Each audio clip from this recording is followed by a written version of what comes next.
Hey guys, how you doing? Rick here at the Gear Bunker.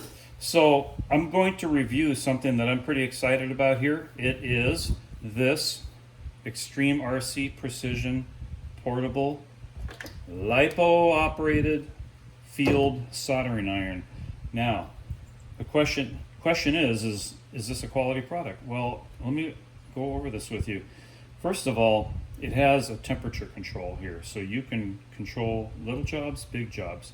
And for the big jobs, you can move the work down to this thicker part of the soldering iron, but for small jobs, it has a kind of a sharper little tip here to get in and do some detail work. I mean, literally, you could go inside a servo and reverse the operation of the servo by soldering right on that little tiny circuit board. That little tip there is so small. So they made a really intelligent shape on this tip, okay? And the tip is removable, replaceable. You can get the soldering iron and the replaceable tips at extremrcprecision.com. To put it back in there, you go like this, and there you hear it click in place. That means that you've got a good solid connection. And then this connector comes apart too, so that when you remove this connector and this, then it fits nicely back inside this cool little box that it came with, so it doesn't get damaged or parts get scattered and lost in your flight box. All right, or in your trailer or whatever. All right, let's put this thing back together again. Boom, there.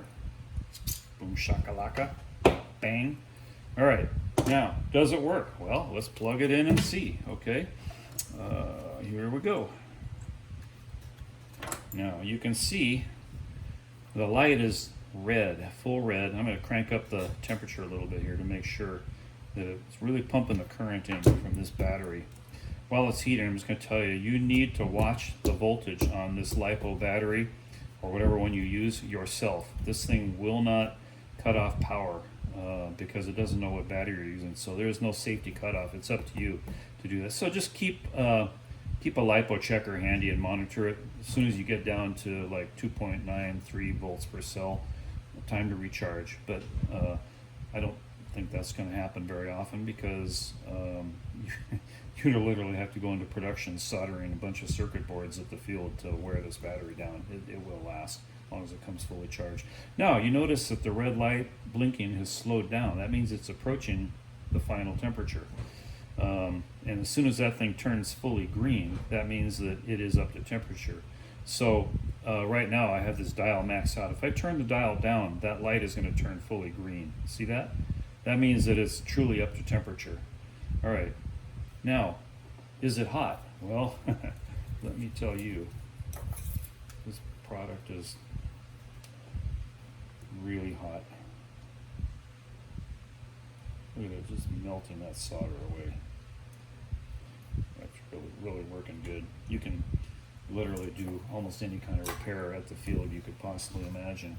So this thing really does work. Pretty impressed with it. I gotta try to talk him into giving me one of these in return for doing the review. Okay, now you can unplug this thing a couple of ways. You can unplug the XT60 connector down here if you want, or you can unplug it right here. For just turning it off, but if you intend to reuse it, I would just unplug it here. But if you're going to stow it away, I would not leave this connector on this battery here, even though it would be hard for something to short out here. Any piece of exposed metal here is a danger with LiPos, so just unplug it right there and you should be good to go.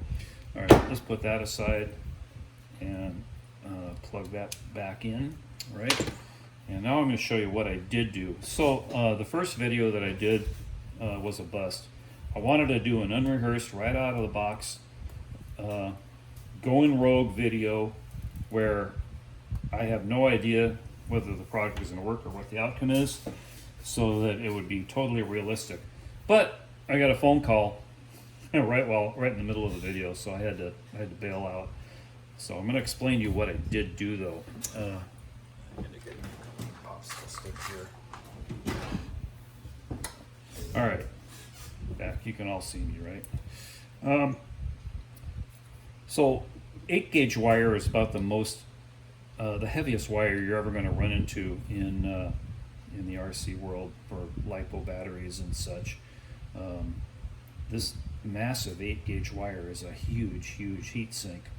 So although this is not a soldering instructional video, but rather a test of the soldering iron, I am going to explain to you how I did do this.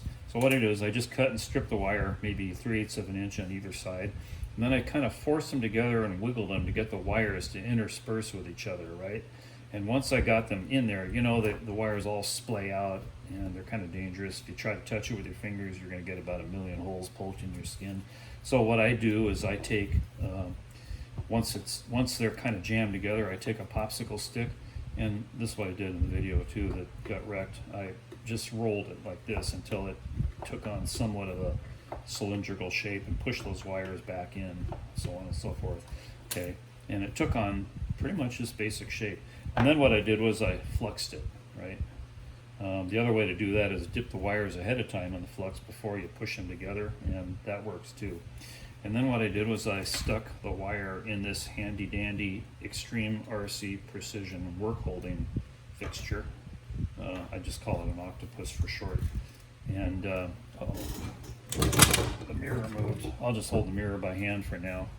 Okay, so this device here holds work. It's got a magnifying glass, it's got a fan, it's got a light. This thing is really awesome, and I use it a lot. All the arms are adjustable. These devices work off USB, so you'll have a ready power support, a ready power source. Say that 5 times fast for the light and the fan. Really a neat product.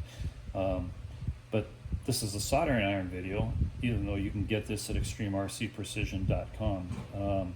I wanted to show you how I held this wire here. All right, arm's getting tired into the mirror.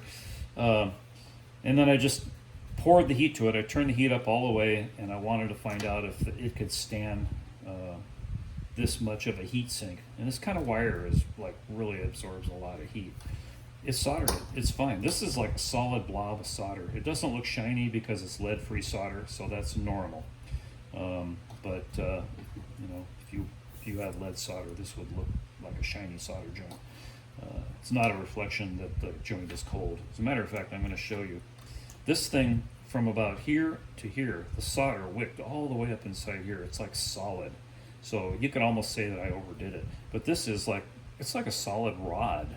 It's so full of solder. That soldering iron, it's hard to believe that soldering iron, portable, pumped that much heat into this thing to get this thing this way. Way more than what was necessary. A lot of times when I'm soldering wire like this, I will actually cut maybe 1/3 or maybe even 1/2 of the wires away on each side.